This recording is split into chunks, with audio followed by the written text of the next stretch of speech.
Prezados alunos, aqui é o professor Marcelo Caramuru. Sejam bem-vindos à nossa 11ª aula de Sistemas Operacionais. Continuando o capítulo 6, então, nós estamos falando de thread. A gente vai ver que a implementação do funcionamento das threads no sistema operacional vai influenciar o desempenho, a concorrência e até a modularidade das aplicações que usam threads, okay? Que são multithreads. O funcionamento das threads no sistema operacional pode ser implementado através de 4 formas. Primeiro, por bibliotecas de rotinas, e essa técnica é chamada de modo usuário. Segundo, pelo núcleo do sistema operacional, e essa técnica é chamada de modo kernel. A terceira técnica é uma combinação dos dois modos citados, que nós vamos conhecer daqui a pouco, também chamado de modo híbrido. E por fim, o Scheduler Activations. Aqui então nós temos alguns exemplos de sistemas operacionais e qual tipo de arquitetura foi utilizada para implementar o funcionamento das threads, ok? Desnecessário decorar esse tipo de conteúdo, mas é interessante saber. Então no caso aqui desse SO, Distributed Computing Environment, foi implementado através da arquitetura de modo usuário, ok? No caso do Compact Unix, através do modo kernel. E o outro exemplo é do Sun Solaris versão 2, foi implementado no modo híbrido, arquitetura de funcionamento das threads. A primeira forma, então, chamada de modo usuário, ela é super interessante porque, nesse caso, o sistema operacional não reconhece o funcionamento de threads, ok? Então, as threads são implementadas através de uma aplicação, de uma biblioteca. E com isso, essa biblioteca vai ser responsável por criar, por eliminar, por fazer a troca de mensagem, o escalonamento de cada thread dentro do processo, ok? E totalmente independente do sistema operacional, porque o sistema operacional não reconhece as threads individualmente. Então, todo o funcionamento e gerência das threads vai ser de responsabilidade dessa biblioteca, ok? E a grande vantagem dessa técnica é utilizar threads em sistemas operacionais que nativamente não permitem a utilização de threads. Outra grande vantagem é que as threads em modo usuário elas são rápidas e eficientes porque elas não requerem a troca do modo de acesso para passar de uma thread para outra. Okay? Tipicamente, em uma aplicação, quando o sistema operacional troca de um processo para outro, exige a troca do modo de acesso do processador, porque o sistema operacional roda em modo kernel e a aplicação roda em modo usuário. Então, cada vez que tem que se alternar de uma thread para outra, exige a troca do modo de acesso. No caso das threads em modo usuário, isso não é necessário. A grande desvantagem das threads em modo usuário é que o SO não é capaz de enxergar que existem várias threads implementadas pela aplicação dentro de um único processo. Okay? Para o SO só existe uma única thread. Com isso, então, como o SO não consegue enxergar cada uma das threads individualmente, se uma dessas threads executar uma rotina bloqueante, todo o processo, ou seja, todas as threads serão colocadas no estado de espera, mesmo que outras threads estejam aptas a continuar sendo executadas. Para evitar que esse tipo de problema aconteça, ou seja, que uma thread ou que todas as threads sejam colocadas em modo de espera por causa de uma rotina bloqueante causada por uma única thread, a biblioteca, então, que implementa as threads deve tentar substituir as rotinas bloqueantes por outras que não causem o bloqueio de todas as threads. Okay? Tudo isso é feito, então, de forma transparente ao usuário do sistema operacional. Ninguém vai saber o que está acontecendo, quem vai garantir todo esse funcionamento é a própria biblioteca. Outros problemas são que o processamento paralelo real é impossível porque o sistema operacional só acha que só existe uma thread dentro do processo, consequentemente ele não consegue distribuir uma outra thread que pertence àquele processo para um segundo processador. Okay? E o sistema operacional controla todo o processo através de sinais, ele não consegue identificar cada uma das threads individualmente, então o sinal vai chegar para todas as threads ao mesmo tempo. Não vai existir um tratamento diferenciado entre as threads desse processo. Como foi dito antes, então, como o sistema operacional reconhece apenas o processo com uma única thread internamente e a aplicação que garante o funcionamento das threads, não tem como ele diferenciar para enviar sinais. Logo, fica a cargo da biblioteca também fazer o reconhecimento e o encaminhamento de cada sinal recebido para a thread correspondente interna do processo. Da mesma forma, as interrupções de clock também devem ser interceptadas para que a biblioteca seja capaz de interromper a thread de execução e executar a troca de contexto, ou seja, trocar uma thread pela outra das threads que pertencem ao processo internamente. Outra consequência é que no caso de um ambiente multiprocessado, ok, ou seja, com mais de um processador, não é possível que eu execute threads de um mesmo processo em processador diferente, porque quem garante a aplicação do funcionamento das threads e o sistema operacional não reconhece que existe mais de uma thread dentro de cada processo. Com isso, ele não consegue alocar um processo para dois processadores distintos ao mesmo tempo. Aqui então nós temos uma figura ilustrando o funcionamento das threads em modo usuário, onde o núcleo do sistema operacional roda em modo kernel, ok? E a aplicação roda em modo usuário, sendo que parte da aplicação ou funcionamento das threads é garantido pela biblioteca de rotinas que implementa as threads.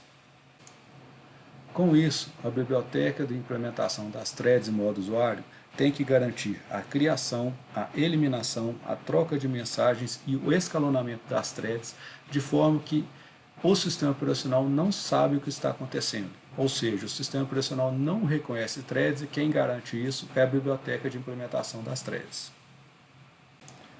Outra forma de implementação de threads é a chamada threads em modo kernel, ok?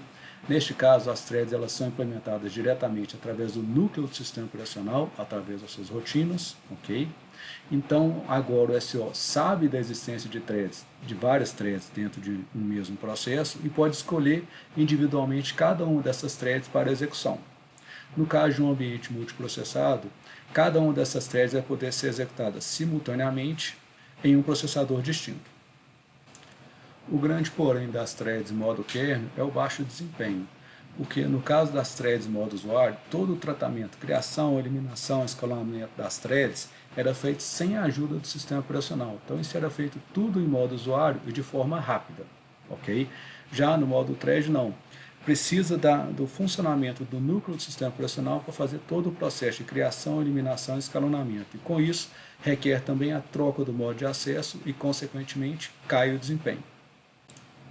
Aqui então nós temos uma tabela comparativa analisando o desempenho de aplicações concorrentes através do uso de subprocessos, threads em modo kernel e threads em modo usuário. Aqui então analisando duas operações quaisquer para o funcionamento de cada uma das técnicas. No caso aqui da operação 1, ela demora 11.300 microsegundos para realizar utilizando subprocesso, 948 utilizando threads em modo kernel e 34 threads em modo usuário. Ok? Da mesma forma, eu tenho 1840 para a operação 2 microsegundos para a operação 2 no caso de subprocesso, 441 no caso de threads em modo kernel e 37 em threads em modo usuário.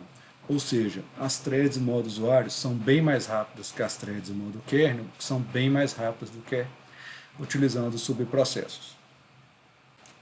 Aqui então nós temos uma figura ilustrando o funcionamento das threads em modo kernel, onde o núcleo do sistema operacional é o responsável por fazer a criação, eliminação, sinalização e escalonamento de cada uma das threads individualmente. A gente viu que isso é mais lento do que as threads em modo usuário, mas com a vantagem de, se caso uma dessas threads execute uma rotina bloqueante, ou seja, que há a necessidade de colocar em modo de espera, uma das outras threads do processo pode continuar utilizando o processador sem que todo o processo seja prejudicado. O modo híbrido tenta implementar as threads combinando as vantagens das threads em modo usuário com as vantagens das threads em modo kernel. O programador, então, vai desenvolver a aplicação em termos de threads em modo usuário e vai especificar quantas threads em modo kernel estão associadas a esse processo. Na hora de ser executada, cada uma das threads em modo usuário é mapeada em uma thread em modo kernel. Okay? Isso permite que, uma thread em modo kernel execute um conjunto distinto de thread em modo usuário de outro instante. Neste modo, o núcleo do sistema operacional reconhece as threads em modo kernel, podendo escaloná-las individualmente. Recapitulando o que foi dito então, o programador vai desenvolver a aplicação em termos de threads em modo usuário e vai especificar quantas threads em modo kernel estão associadas a esse processo. Ok? Então, na hora da execução, cada uma das threads em modo usuário vai ser mapeada em uma thread em modo kernel para execução. Ok? Por fim, o programador vai especificar se vai usar somente threads em modo kernel, threads em modo usuário ou uma combinação de ambas. Apesar das boas ideias do modo híbrido, ele apresenta problemas das duas técnicas anteriores, threads em modo usuário e threads em modo kernel. Um exemplo é quando eu tenho várias threads em modo usuário associadas a uma mesma thread em modo kernel. No caso de uma dessas threads em modo usuário executar uma rotina bloqueante, todas as threads associadas a essa mesma thread em modo kernel são colocadas no estado de espera. Outro problema, então, é quando eu tenho uma thread em modo usuário e quero executar em mais de um processador, então eu vou precisar de usar várias threads em modo kernel, que consequentemente ocorre a mesma perda de desempenho do que a implementação de threads em modo kernel. Aqui então eu tenho uma figura ilustrando o funcionamento das threads em modo híbrido, onde várias threads em modo usuário são suportadas através de uma biblioteca e as threads em modo kernel são suportadas pelo núcleo do sistema operacional. Cada uma das threads em modo usuário pode estar associada a uma thread em modo kernel. No caso aqui então nós temos que as threads em modo usuário 0 e 1 estão associadas à thread em modo kernel de número 0.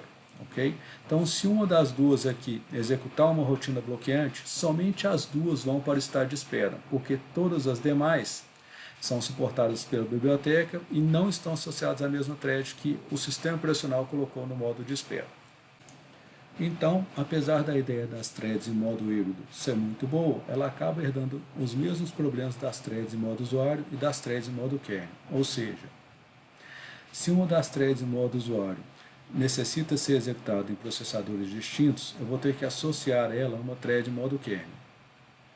Da mesma forma, se uma dessas threads em modo kernel for colocada em estado de espera, ela leva todas as threads em modo usuário que estão associadas a ela. Por fim, a última técnica para a implementação de threads é a chamada Scheduler Activations. No caso, então, ela veio para tentar solucionar os problemas das threads em modo híbrido, okay, que se dava devido à falta de comunicação entre as threads em modo usuário e as threads em modo kernel, mas a ideia ela é quase que uma evolução das threads em modo híbrido. O Scheduler Activations, então, foi bolado na década de 90 lá na Universidade de Washington e vai tentar combinar o melhor das arquiteturas de threads em modo kernel e thread em modo usuário. No caso da threads em modo kernel, a facilidade de uso e da threads em modo usuário, a flexibilidade e desempenho. Os desenvolvedores da Scheduler Activations perceberam que a melhor forma de ter ganho de performance é evitar a troca de modo de acesso desnecessária. Então, eles perceberam que o uso da biblioteca é interessante porque a biblioteca permite fazer a criação, eliminação e comunicação entre as threads de forma rápida, okay? Sem troca de modo de acesso. Ao mesmo tempo, sempre que uma thread executa uma rotina bloqueante, não é necessário ativar o kernel naquele imediato momento, okay? Bastando que a própria biblioteca intercepte esse sinal de rotina bloqueante e escalone uma outra thread no lugar.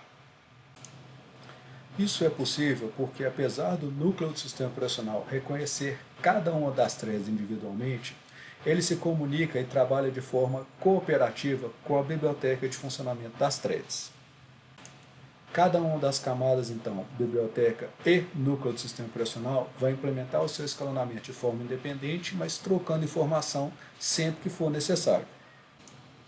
Por fim, aqui nós temos uma figura ilustrando o funcionamento da Scheduler Activations, onde o núcleo do sistema operacional, que é capaz de reconhecer cada uma das threads, trabalha em parceria com a biblioteca. Então, supondo que inicialmente a thread 0 esteja em execução, okay, ao final da fatia de tempo dela, a thread 1 é carregada pela biblioteca em vez de ser pelo núcleo do sistema operacional para evitar a troca de modo de acesso, consequentemente a thread 2 e por fim a thread 3.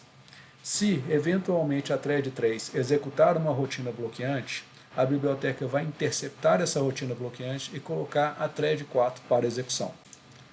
Ao final da fatia de tempo de todas as threads, a biblioteca vai informar ao núcleo do sistema operacional da rotina bloqueante da thread 3, ok? E aí sim, somente a thread 3 será colocada em modo de espera. Por fim, concluindo o capítulo 6 de threads, a gente viu que a programação utilizando multithreads vai exigir cuidados, porque a gente vai ter o problema de sincronização de threads, que nós vamos analisar nos capítulos para frente, de inconsistência na hora do compartilhamento de informações e de deadlock, ou seja, no impasse do compartilhamento de recursos.